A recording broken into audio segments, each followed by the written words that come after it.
And on the eighth day, God looked down on this planned paradise and said, I need a provider. So God made a fisherman. God said, I need somebody willing to get up before dawn, mend nets, work all day in the sound or in the ocean, mend nets again, eat supper, and then go to town and stay past midnight at a meeting of the Marine Fisheries Board. So God made a fisherman.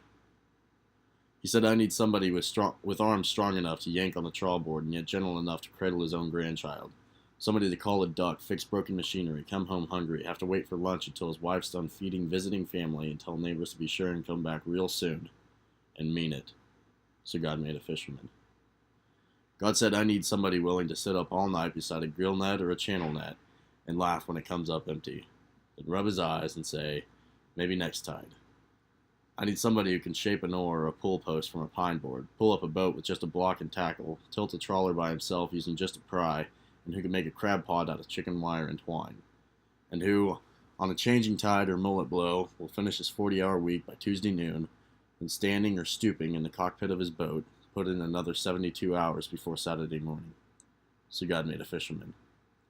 God had to have somebody who would cross a high shoal on an ebbing tide to get it set before the wind was to change, and yet stop on his way because he sees a small motorboat broke down and run aground, and someone unable to help himself. So God made a fisherman. God said, I need somebody strong enough to pull up an anchor laden with mud or lift 100-pound fish boxes, yet patient enough to pull a bull rake and recognize the feel of a live clam from a hollow shell.